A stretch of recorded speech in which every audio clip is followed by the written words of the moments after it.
Everyone welcome you all. So today will start chemical kinetics. तो chemical kinetics पढ़ने से पहले हमें पता होना चाहिए कि केमिकल काइनेटिक्स होता क्या है। तो कोई भी रिएक्शन हो रही है उसको देखना कि वो रिएक्शन स्लो हो रही है, फास्ट हो रही है, कितने टाइम में रिएक्शन कंप्लीट हो रही है, उसी की नॉलेज को हमें क्या बोलते हैं, केमिकल काइनेटिक्स। तो केमिकल काइनेटिक्स बेसिकली क्या कह सकते हैं हम, study of rate of reaction. कि किसी भी रिएक्शन का रेट हमें जानना हो तो उसको हम केमिकल काइनेटिक्स बोलते हैं। ठीक है, अब केमिकल काइनेटिक्स देखो, केमिकल काइनेटिक्स में जैसे कोई भी रिएक्शन हो रही है HCl plus NaOH gives NaCl plus H2O, कोई भी रिएक्शन हो रही है। अब हमें ये देखना है कि रिएक्शन कितनी ऐसी हो रही है, मतलब फास्ट हो रही है, स्लो हो रही है, इसका टाइम कितना लग रहा है, इसको 2 सेकेंड्स में हो रही है, 1 आवर में हो रही है, कितने टाइम में हो रही है, वो उन सब की नॉलेज हमें क्या कौन देता है, केमिकल काइनेटिक्स देता है। तो केमिकल काइनेटिक्स में हमारे पास एक टर्म आती है रेट ऑफ रिएक्शन।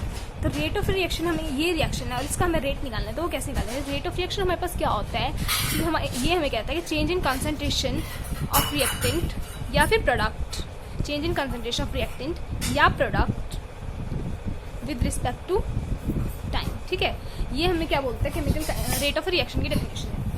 देखो जैसे हम एक एग्जाम्पल के थ्रू समझते हैं, A टू B कोई भी रिएक्शन हो रहा है, time t is equal to 0 second पे जो A है हमारे पास, ये हमारे पास A है, A मोल लगा लो, और प्रोडक्ट तो हमारा फॉर्म होगा नहीं क्योंकि रिएक्शन हमें करवानी है A टू B। तो स्टार्टिंग में तो हमारे पास सिर्फ रिएक्टेंट होगा, प्रोडक्ट बाद में फॉर्म होगा। तो जैसे जैसे टाइम इंक्रीज करेगा, जैसे 2 सेकेंड हो गया तो यहाँ पे प्रोडक्ट बन गया A माइनस एक्स, और यहाँ पे प्रोडक्ट बन गया x, और ये कितना बचा, मतलब जितना ये बना होगा उसमें से माइनस हो जाएगा, A माइनस एक्स बच गया।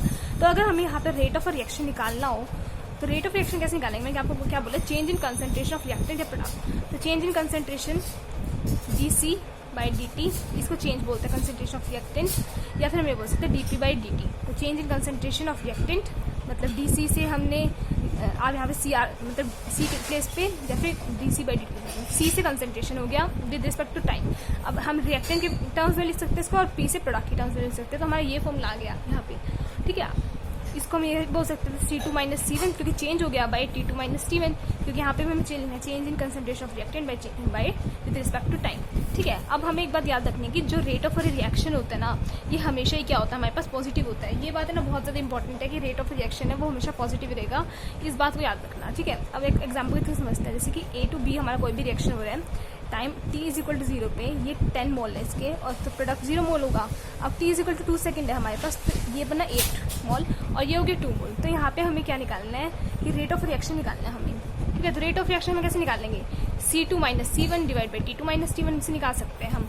तो यहाँ से हम रिएक्टेंट के टर्म्स में निकालते हैं। देखो रिएक्टेंट फाइनल क्या है, 8 है, तो 8 माइनस 10, क्योंकि C2 ये हो गया और C1 ये हो गया, क्योंकि फाइनल कंसंट्रेशन हमारी ये है और इनिशियल कंसंट्रेशन हमारी ये है। तो 8 माइनस 10 डिवाइड बाई टाइम कितना था, फाइनल 2 सेकेंड्स, तो यहाँ पे 2 लिखा, और टाइम स्टार्टिंग में कितना था 0 सेकेंड। तो ये कितना आ गया रेट ऑफ रिएक्शन, यहाँ से हमारे पास रेट ऑफ रिएक्शन आ गई कितना, -2/2 इज इक्वल टू -1। अब देखो यहाँ पे हमारा क्या आ रहा है, रेट ऑफ रिएक्शन नेगेटिव आ रहा है, और मैंने आपको ऊपर क्या होता है, रेट ऑफ रिएक्शन हमेशा पॉजिटिव होना चाहिए।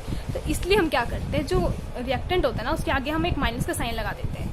ठीक है, ये माइनस का साइन, अब यहाँ अगर हम माइनस का साइन लगाते हैं तो ये रेट ऑफ रिएक्शन क्या बन जाएगा, देखो रेट ऑफ रिएक्शन कैसे बन गया, माइनस का 8 minus 10 divide by 2 minus 0 is equal to minus का 1, तो ये क्या हो गया 1 हो गया। ठीक है, तो जो रेट ऑफ रिएक्टेंट का लगाते हैं हम, वहाँ पे एक नेगेटिव साइन भी इन्वॉल्व करते हैं। देखो इसका फिजिकल सिग्निफिकेंस भी बताती हूँ आपको, लेकिन जो प्रोडक्ट है वहाँ पे हम पॉजिटिव ही रखेंगे। देखो क्योंकि प्रोडक्ट में हम कैसे कर सकते हैं, इसी कंसंट्रेशन से है फाइनल माइनस इनिशियल, मतलब 2 माइनस 0, और टाइम कितना 2 सेकेंड्स माइनस 0 सेकेंड, तो 2 minus 0 is equal to 2/2 is equal to 1। तो ये पॉजिटिव आ गया, और हमें पता है जो रेट ऑफ रिएक्शन होता है वो पॉजिटिव होता है। अब इसकी फिजिकल सिग्निफिकेंस भी देख लेते हैं कि फिजिकल सिग्निफिकेंस क्या कह रही है, नेगेटिव क्यों होता है, और ये प्रोडक्ट वाला है जो वो पॉजिटिव क्यों होता है।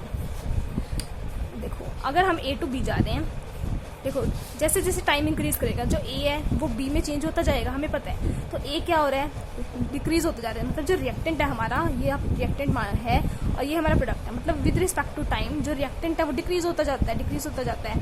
ठीक है, और एक टाइम आ जाता है कि वो कंप्लीट, कई बार ऐसे भी टाइम आता है कि वो कंप्लीट प्रोडक्ट में जाता है, रिएक्टेंट बचता ही नहीं है, तो ऐसे डिक्रीज हो गया। तो इसलिए जो डिक्रीज हो रहा है उसके लिए हम नेगेटिव साइन भी लगाते हैं। और प्रोडक्ट क्या हो रहा है, क्योंकि एक टाइम ऐसा आएगा प्रोडक्ट बनता है, ये डिक्रीज होता जाएगा, ये बनता जाएगा, तो ये कैसे बन जाएगा, इंक्रीज हो जाएगा। तो ये रिएक्टेंट का ग्राफ हो गया और ये प्रोडक्ट का ग्राफ हो गया। तो प्रोडक्ट क्या करे, इंक्रीज कर रहा है, और कुछ भी चीज़ इंक्रीज करती है उसके आगे पॉजिटिव साइन लगा दिया। तो यहाँ से क्या हो गया, जो रेट ऑफ रिएक्शन है ये दोनों ही मतलब रेट ऑफ रिएक्शन पॉजिटिव होता है। रिएक्टेंट के केस में हम क्या लगा देते हैं, नेगेटिव साइन लगा देते हैं। प्रोडक्ट के केस में हम पॉजिटिव साइन ही रखते हैं। ठीक है, नेक्स्ट क्लास में हम डिस्कस करेंगे इसकी यूनिट क्या होगी और उसके आगे फर्दर डिस्कस करेंगे। So stay connected. Okay, thank you.